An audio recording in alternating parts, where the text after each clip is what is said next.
Hi hello అండి. నా video కనుక ఎవరైనా ఫస్ట్ టైం చూస్తుంటే నా ఛానల్ సబ్స్క్రైబ్ చేసుకోండి. మర్చిపోకుండా చిన్న లైక్ అనేది ఇస్తే నా వీడియో ఇంకొంతమందికి అయితే తెలియదండి. ఇంకా దాని పేరైతే నాకు తెలీదు, మా అబ్బాయికి అడుగుతున్నాను, తనైతే చెప్తున్నాడండి. ఏదో చీజీ టేస్టీ ఏదో చెప్తున్నాడు. ఇది ఎలా చేయాలి ఏంటి అనేసి అనహమాల అయితే ఉంది.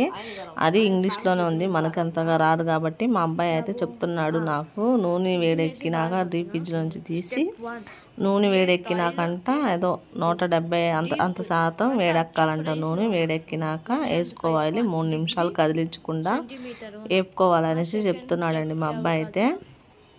అంతా ఇంగ్లీష్లోనే ఉంది, కొంచెం చదువు వచ్చిన వాళ్ళకైతే అర్థమైద్ది. నాకైతే తెలియదు, మా పిల్లల్ని ఉంటానండి. నేనైతే అడుగుతూ ఉంటాను. ఇంకా ఫస్ట్ టైం ట్రై చేస్తున్నాను, అదైతే చెప్తున్నాడు నాకైతే.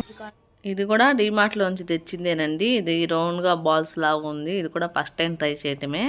ఇదిగోండి, ఇప్పుడే నూనె అయితే వేడెక్కినాక అందులో అయితే వేపుకోవాలంట. అయితే ఫ్రిడ్జ్లోనే ఉంచుకోవాలండి. అది ఇంకా వేపుకుంటాం అనేసరికి తీసుకొని ఎన్ని కావాలంటే అన్ని తీసుకొని మళ్ళీ ఫ్రిడ్జ్లో పెట్టుకోవాలి. నూనె వేడెక్కినాక అలా ఒక్కొక్కటి అయితే వేసుకోవాలి. 3 నిమిషాలు అలా కదిలించకుండా పెడితే వేగిపోతాయండి. తొందరగానే వేగుతున్నాయి, టైం కూడా ఎక్కువ పట్టట్లా. మా అబ్బాయి అయితే ట్రై చేస్తున్నాడు, నేను వేస్తాననేసి. ఒక్కొక్కటి అయితే వేస్తున్నాడండి, ఎక్కువ టైం పట్టదు. నూనె కూడా ఎక్కువ పట్టదు, సరిపోద్ది. అవి మునిగేంతవరకు నూనె వేసుకుంటే చాలు. ఇక్కడ మా అమ్మాయి కూడా వచ్చి నేను ట్రై చేస్తానని వచ్చి వేస్తుంది. అక్కడ కూడా వాడుకుంటున్నారు ఇద్దరు. ఎక్కువ టైం అయితే పట్టదండి, ఒక 3 నిమిషాలు అయితే వేగిపోతాయి. కదిలించకుండా మనం అలా ఒక్కొక్కటి అయితే వేసుకొని ఇదిగోండి ఈ కలర్ వచ్చినాక తీయటమే. ఒక 10 అయితే తీసి వేపానండి నేను.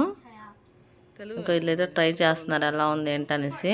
ఇదిగోండి ఇలా చీజ్ లాగా ఇలా వచ్చింది, అంతగా ఏం లేదు. కాకపోతే లోపల ఏందో మరి పచ్చి పచ్చిగానే అనిపిస్తుంది. టేస్ట్ అయితే చాలా బాగుందంట, మా పిల్లలకి బాగా నచ్చింది.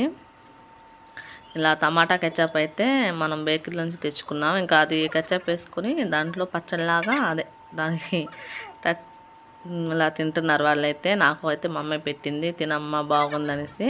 బాగుందండి టేస్ట్ అయితే, ఎక్కువ టైం కూడా పట్టదు. కాకపోతే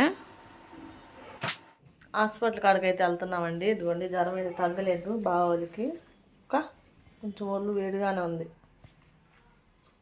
2 రోజుల నుంచి. మొన్న అయితే టాబ్లెట్ తెచ్చేసాను, అయినా తగ్గలేదు. ఇంకా అందుకని హాస్పిటల్కి వెళ్దాం. మాకు తెలిసిన ఇక్కడ కాంపౌండర్ అయితే ఉన్నారు, మా పిల్లల్ని చిన్నప్పటి నుంచి అక్కడే చూపిస్తున్నాం. ఇంకా అక్కడికే తీసుకెళ్తున్నా. కళ్ళు అయితే ఎర్రగా ఉన్నాయి, అందుకని వెళ్దాం హాస్పిటల్కి. 11 అయింది టైం, జ్వరం కూడా తగ్గలేదుగా. 11:30 అలా అవుతుంది. ఇంకా మా అమ్మాయికి బాక్స్ ఇచ్చేసి వెళ్దామనేసి బయలుదేరుతున్నాం.